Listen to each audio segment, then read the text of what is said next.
Good morning and welcome back to Living on a UK State Pension. My name's Tanya, I'm 68 years old and for the next 24 weeks I'm going to be living on my state pension and saving my civil service pension to put back money into my savings from my overspend on my renovation and furniture I bought.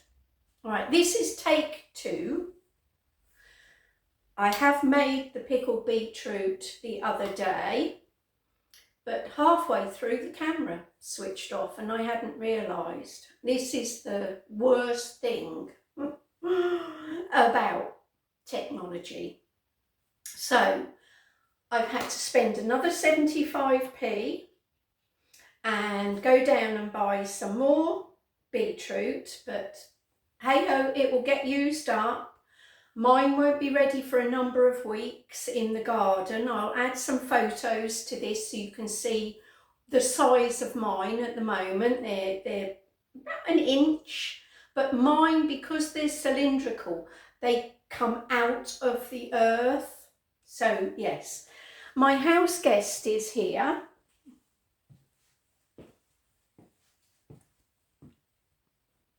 Oh, where are you? Where are you? Down there?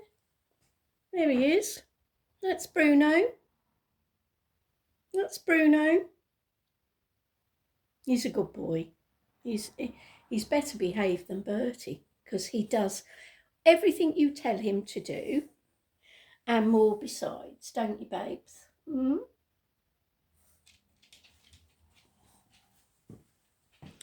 So without further ado, I will point you down and show you how I do my pickled beetroot ready. And of course you can do what I've done here. If you buy beetroot and you don't think you're going to use it all up, you can make a solution up, because this is only 35p. Water, and this can be used for cleaning, it can be used for descaling. There's so many uses for this, so it won't go to waste. On a slip of paper, I have worked out it's 3-2-1, so 3 parts vinegar. I better write that down. 3 parts vinegar, water and sugar. So if you're doing 300 grams, you need 200 grams of water and if you are doing 300 millilitres of vinegar, 200 millilitres of water, you'll need 100 grams of sugar. Millilitres and grams are interchangeable because they weigh the same. You can weigh liquid if you want. You haven't got to measure it out in cups. So I've halved it there, so if I ever want to make half the recipe, it becomes 150, 150, and 2/3 becomes 225, 150 and 75. And you can keep going with the maths to scale it up, scale it even further down as much as you want. So yeah, that's my quick workings out anyway. I'm going to make 2/3 of the mixture because it was far too much last time. I think it would have done 4 jars. I'm not sure about half, whether I should do half, because I've only got big jars. So we'll see. 50 grams of sugar in the bottom.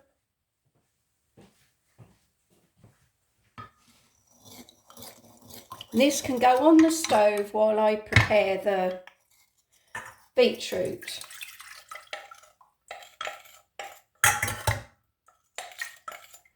There we are.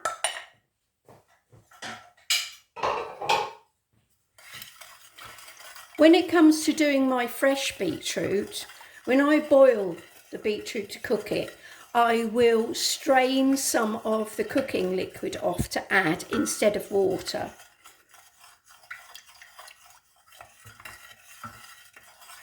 Has to be strained because the water can get dirty. Probably put them in a machine that's got like sandpaper sides to them, so it only just lifts off enough of the outer skin unlike when I do it, I peel them. See, that's still got the end on it that's tough, and the other end, the stalk.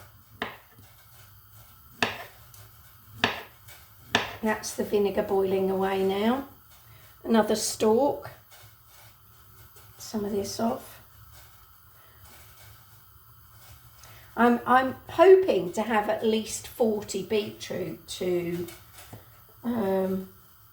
chop up and preserve for the winter. And as I say, I don't like them being frozen. They take on too much water. So this is the pack, 75p from Lidl. Just put that on there for a minute. Bring the pan over because I'll drop the beetroot in. I prefer to heat the beetroot up.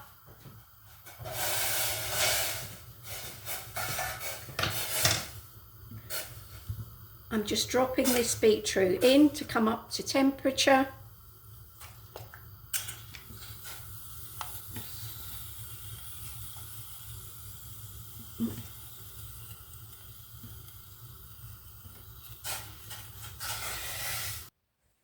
I've just got the 2 jars out of the microwave and they were bubbling away, so I'm sure they're sterilised.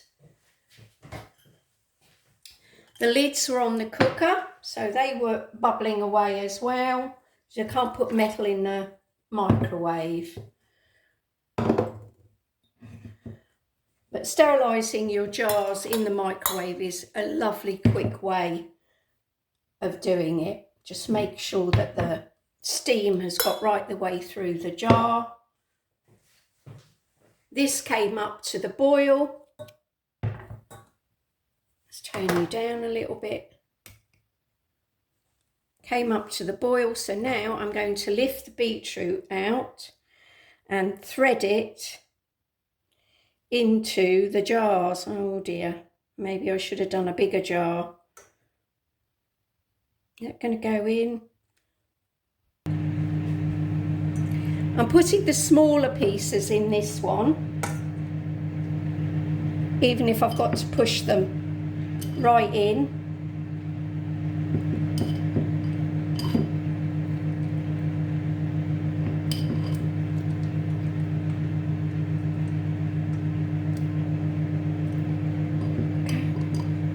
Oh, the vinegar gets to your eyes.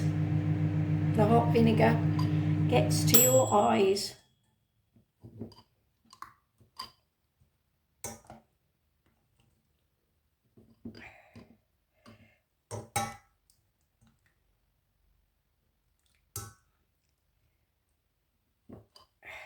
Push that in. Should be able to get it out. It's a case of, that's it. And that's it. That'll do. I'll be able to get them out with a fork.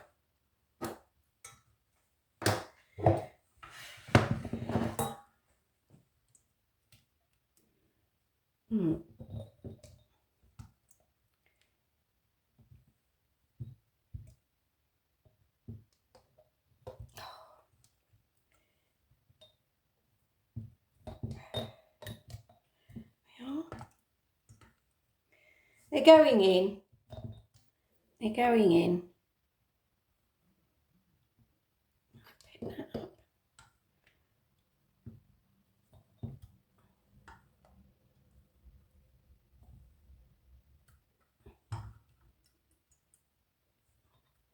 There, and that's it.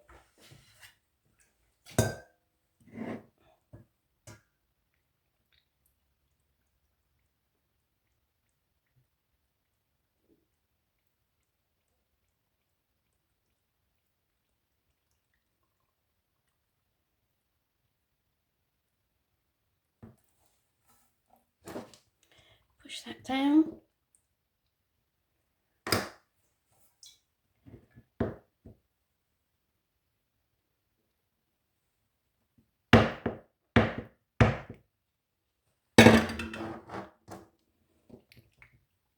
Not a great choice of jar, but I haven't got many at the moment till I pick some more up because of wasting. my film not filming.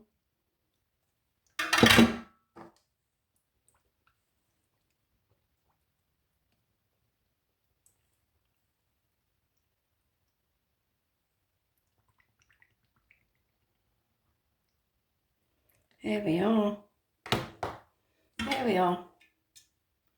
Just the right amount. There. Perfect. These were the two I did the other day. I've opened this one to try it and it is beautiful. It's sweet, yes. But I know now that I could actually add a little bit more water to it. Or less sugar probably. And it would still preserve. Ow, ow, ow, ow, ow, ow. So, lids on, screwed tight. Lids on, screwed as tight as you can. Now, when it cools down, these will pop because it will suck in the lid. It will depress that bit and you'll hear them pop. So there we are.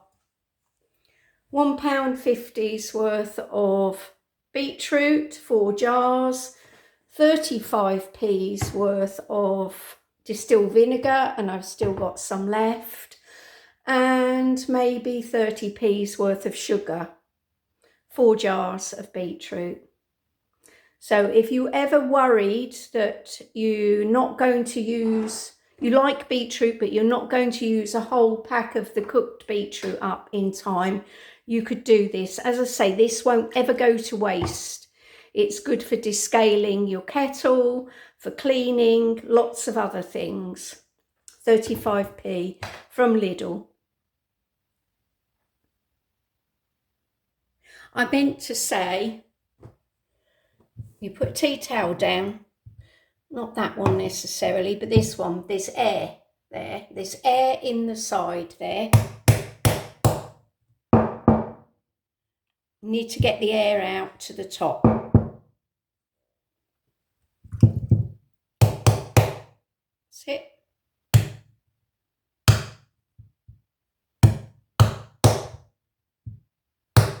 There we are.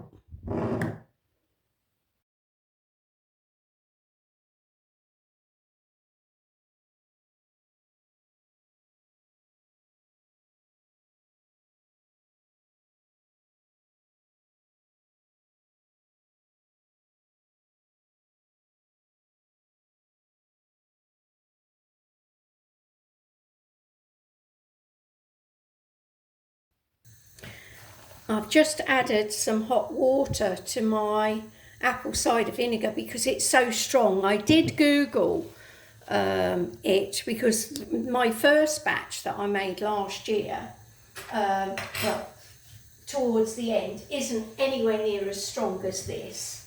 Maybe because it was made out of, I normally make it out of the peelings. This is really strong vinegar, so I asked could I water it down and it said yes. And I'm just going to leave it and I'll have another look at it on Friday and let you know next week how it's going and whether I'm just going to, even though it's cloudy, I will bottle it up, put a lid on it, put it in a sterilised jar and put a lid on it and put it in the fridge.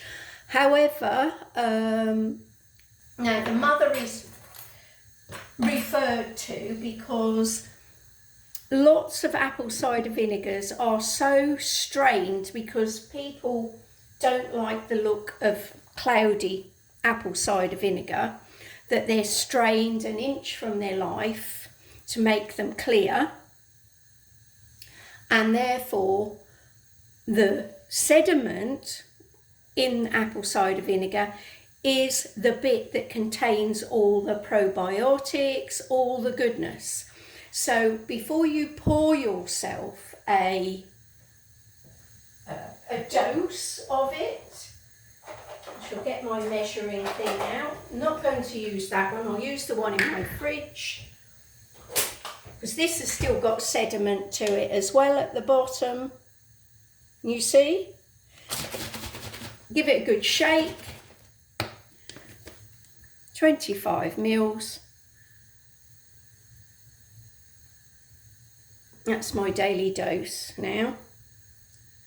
See it fizzing?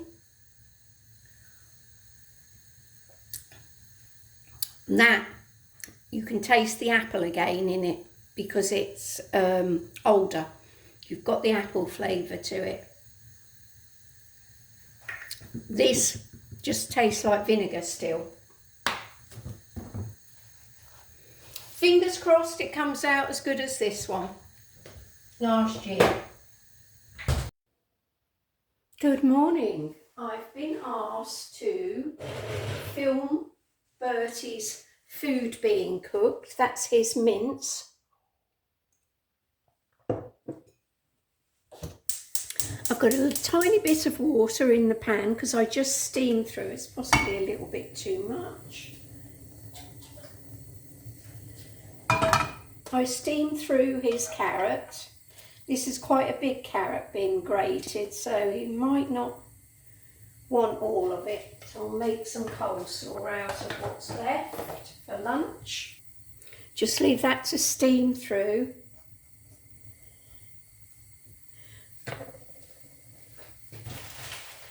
His mince and rice are weighed out. He has 200 grams split between 2 days. This makes 2 portions for Bertie. 200 grams of the 5% fat steak mince and 110, sometimes 120 in the winter, of cooked brown rice. And this is the cheapest way to feed him, where he will eat everything.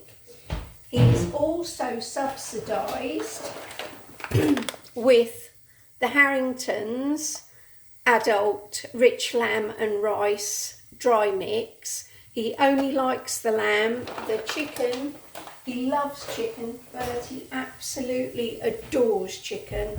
Unfortunately, it doesn't like him.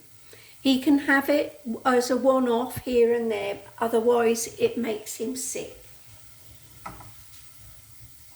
So this is the best way of spending my money and no waste. I'm not throwing or giving away dog food left, right and centre as I was when he was a puppy. This gets eaten, and occasionally I do this exactly the same but with some liver mixed in with it. But again, if pig's liver is a one-off with Bertie. If I can get lamb or chicken livers, they seem to be a bit gentler for him and he's not sick.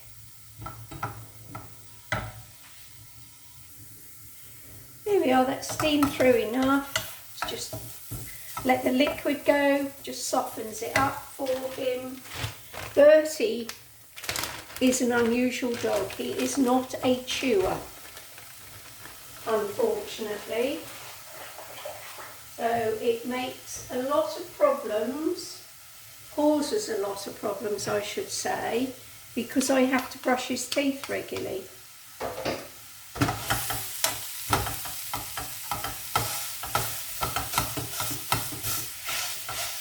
Now just break the mince up, because depending on where I bought it from, if this is Lidl's mince, it comes in those sort of shrink packets. I'm hoping to get to the Ipswich butchers, maybe even tomorrow, if I can drop Bertie off pretty handy, before I have to pick Bruno up.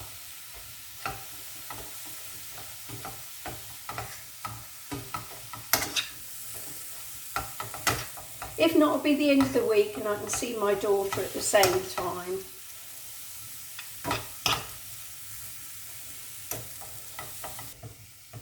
There, that's done enough. It only just needs to be cooked. In goes the rice.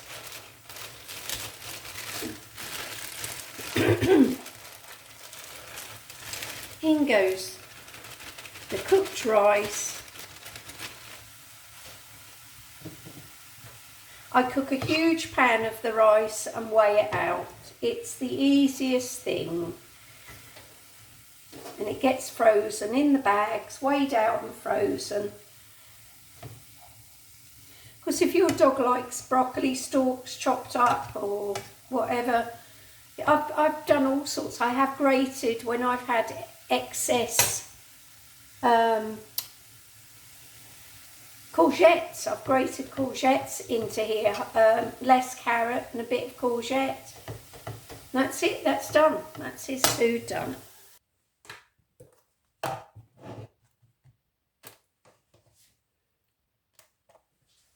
I never know what it weighs.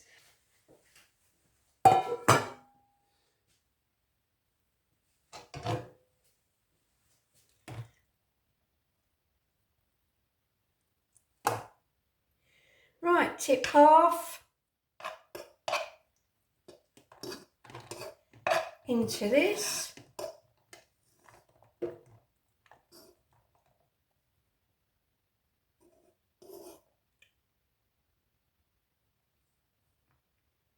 I'll go for 182. So 182, that's his portion for today. There's 2 grams in there.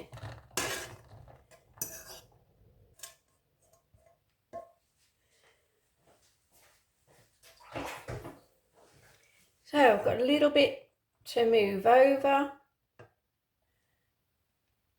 That's about it. 170 each. It's just roughly. He has a probiotic, just 1 tablet. I think these are about £19 for 120, so that's 3 months supply. He only has it during the summer months, because it helps with allergies with him, his summer allergies, so that we haven't got to put him on Piriton too early, as he gets the summer itches, mainly in his feet from grass. So because he can detect this at a mile off, we'll have to crumble it up. So he won't take the tablet.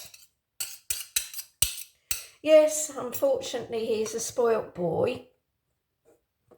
He's lazing in bed at the moment. He knows this is being cooked.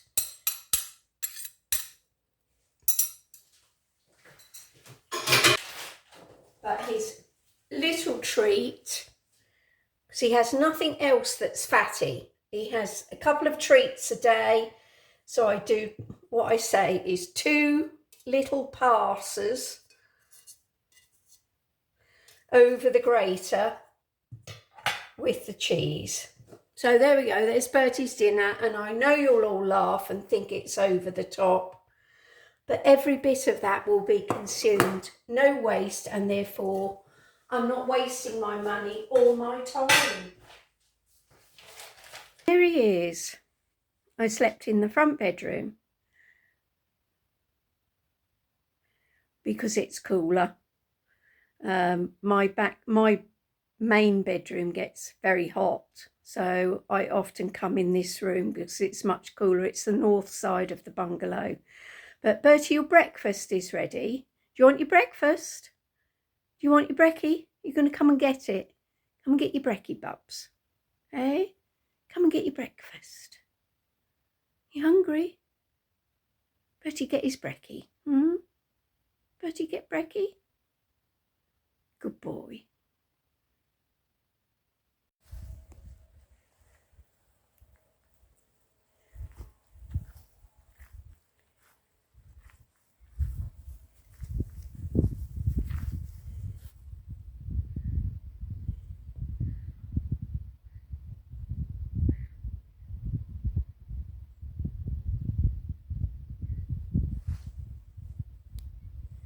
They're rabbits.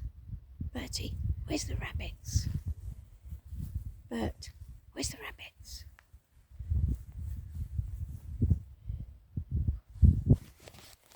Come, look, they're down the hole. in the floor. You can smell them, can't you?